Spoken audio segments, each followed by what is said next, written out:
doesn't always have to be the white male lineage that trumps that defines the family history, that branch of the tree supersedes all else.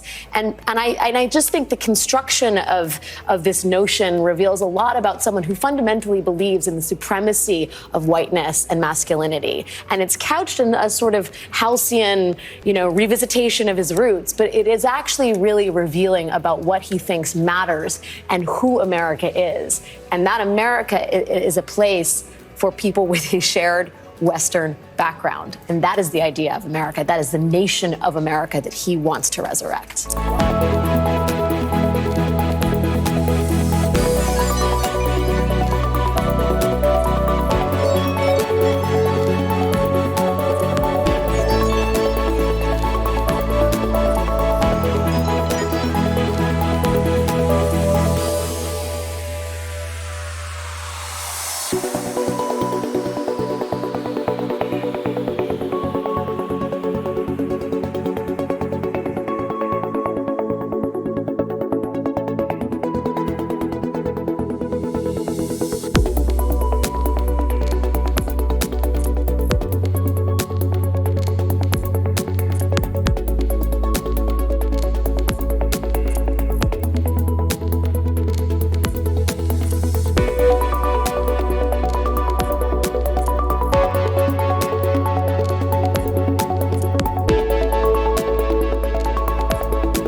Raised by his grandmother through tough times, chosen to help lead our country through some of its greatest challenges.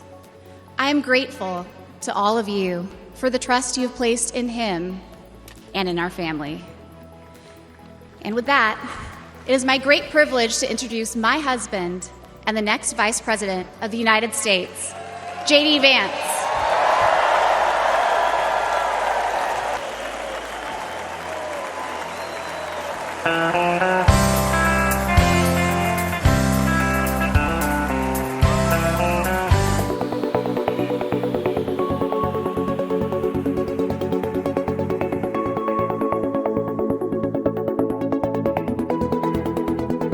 Now, when I proposed to my wife, we were in law school, and I said, honey, I come with $120,000 worth of law school debt and a cemetery plot on a mountainside in eastern Kentucky.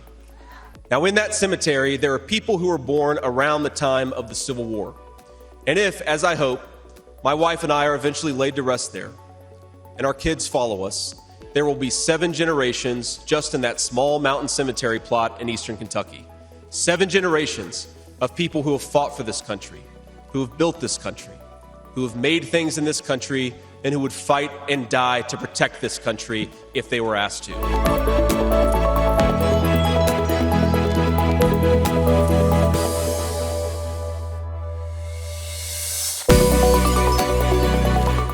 JD Vance earlier wrapped up a speech which I think represents a huge realignment, generational and politically, of the Republican Party.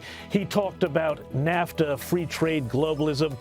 Let's have a little listen to a bit of that. We're done, ladies and gentlemen, catering to Wall Street. We'll commit to the working man. We're done sacrificing supply chains to unlimited global trade, and we're going to stamp more and more products with that beautiful label, made in the USA. As people remark to me around here, the fact is, who would have thought that someone who grew up as a hillbilly would end up on the stage as a potential vice president of the United States? It really is a rags to riches story, and it's a great story, and it's got a direct appeal. But having said that, James, I want to be clear. Donald Trump doesn't feel the need to have someone tokenistic as vice president. He wasn't focused on colour or gender or where they were from, as he might have been in 2016 with Mike Pence. He believes he's got the nomination, and he totally understands how to win this election. He brought on JD Vance because he's a believer in Trump 2.0. Well, this is a really interesting thing, Joe, is that we've now seen him not go for some moderate to try and balance the ticket.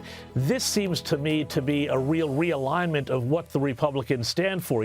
40 years ago, it might have been the party of free trade. They might have backed in NAFTA, which JD Vance criticized fiercely as being part of the reason why his community in Ohio lost so many jobs. Free trade, all of these things. The fact that JD Vance is 39, and he pointed out the fact that he's been alive for less time than Joe Biden has been in politics, which I thought was a powerful kind of passing the torch moment, represents a real shift of the Republicans away from the party of Wall Street, the party of capital, to being the party of the working man, which the Democrats seem to have abandoned.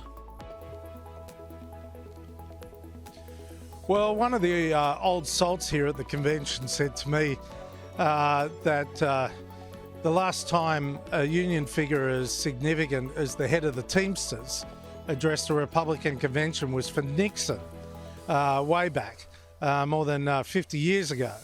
And when he spoke, he seemed to have some recollection of that.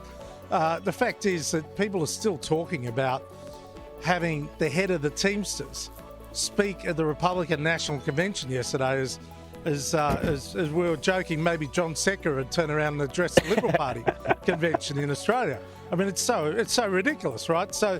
But it does illustrate that the Republican Party under Donald Trump is reaching for a whole new constituency, and that constituency has been abandoned by the Democrats. They're the blue-collar workers that they don't want to hear about, people's pronouns and about, gender transfers and all these things. They just want to live their lives and have the opportunity to keep a job, and all their dreams can be delivered in a prosperous and safe and secure nation. That's what they want. And they feel that they are abandoned by the Democrats. And along comes Donald Trump, and he reaches out to them. And not only is he fighting for them, he also is bringing along a team that is speaking for them. And that's a powerful message at the moment, targeted directly at, states like Wisconsin, Philadelphia and Michigan. And really those three states are the key ones at the moment. And it's pretty clear that JD Vance is going to have a very significant role campaigning in those states.